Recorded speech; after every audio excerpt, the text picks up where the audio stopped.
Di tengah segala dinamika yang terjadi, pro kontra terkait PSSI, kita jelas tidak boleh lupa kalau timnas U23 akan berjuang di Piala AFF U23.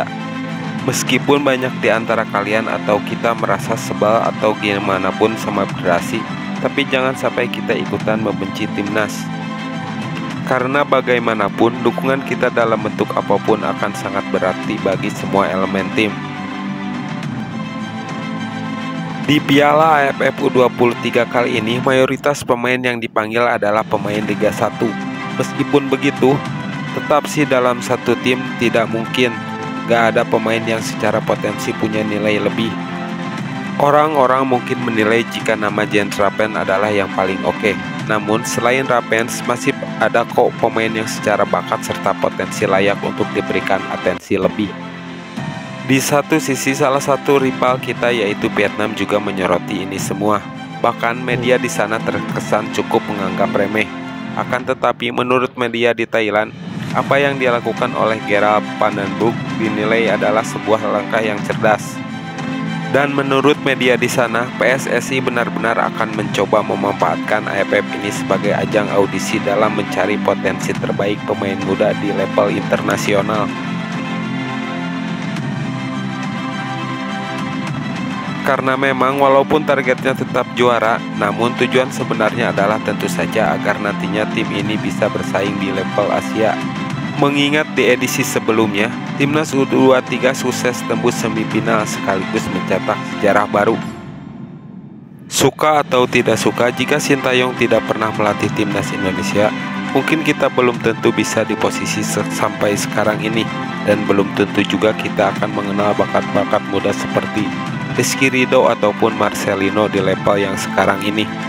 Tentu semua pasti ingat kalau sebelum ini timnas Indonesia lebih banyak diisi pemain apkiran semua alias yang sepuh-sepuh. Latihan bercanda, main pun bercanda sampai babak belur bahkan oleh rival-rival sesama ASEAN. Dan masuknya Sintayong ketika itu faktanya memang sudah ngubah banyak hal, terutama yang soal potong generasi yang membuat timnas Indonesia punya pondasi yang kuat.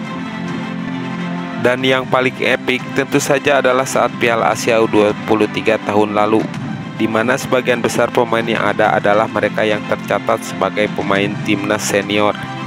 Namun semua juga harus paham, pemain seperti Ridho, Marcelino, Arhan, Witan ataupun Egy semuanya gak ujuk-ujuk bagus.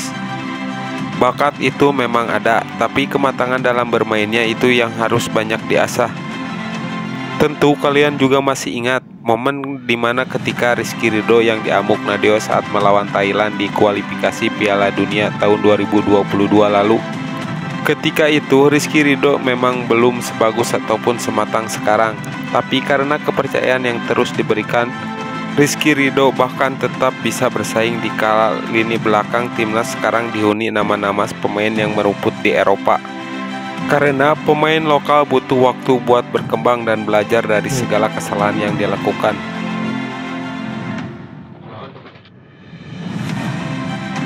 Di Piala AFF U23 tahun ini, Coach Gerald tentu saja paham dan memiliki kurang lebih pandangan yang sama, di mana prioritasnya tentu ingin mengembangkan bakat-bakat muda yang ada di timnas Indonesia.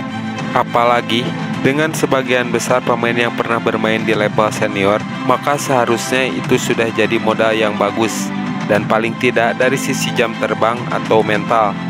Oleh karena itu, bukan tanpa alasan kenapa Coach Gerald begitu tidak setuju ketika Liga 1 nantinya akan diisi oleh regulasi 11 pemain asing. Really, I think it's a joke, because I think we are in Indonesia to get players in the first team, young players.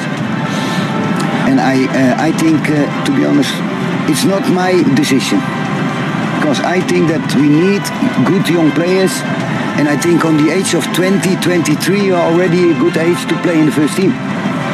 So that's my opinion, but okay, I not decided. I was 17 and played in the first team of Ajax, so I think there are very good young players here, and I think there are much more good players. So I think you have to give them a chance to develop.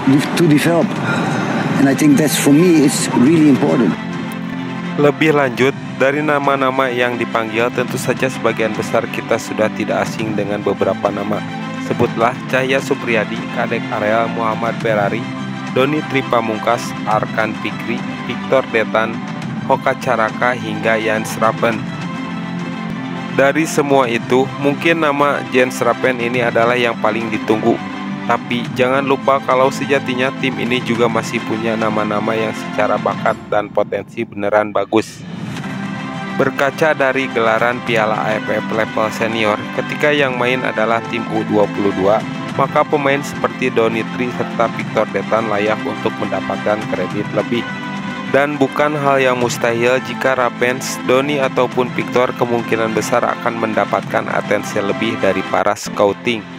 Dan tentu saja ini akan menjadi berkat tersendiri karena kalau mereka bisa menampilkan hal bagus di atas lapangan.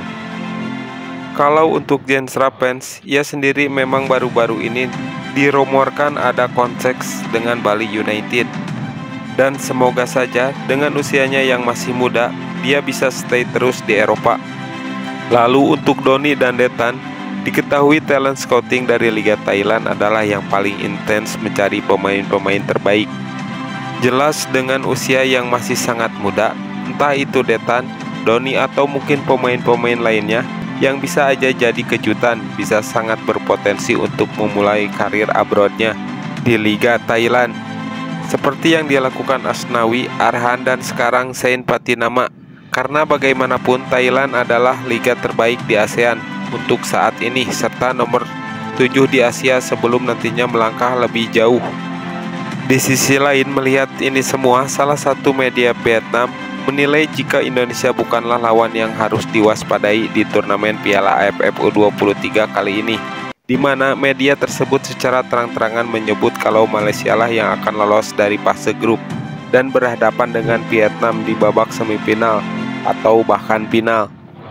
Pada ajang Piala Asia Tenggara U23 2025, Malaysia berada di grup A bersama tuan rumah timnas Indonesia, Filipina dan Brunei. Sementara itu, U23 Vietnam berada di grup bersama Laos dan Kamboja. Jika U23 Malaysia dan Vietnam sama-sama lolos dari fase grup, kedua tim ini akan saling berhadapan sepenuhnya di babak semifinal. Saat ini, Harimau Malaya akan menjadi tantangan yang sangat berat bagi pelatih Vietnam dan timnya.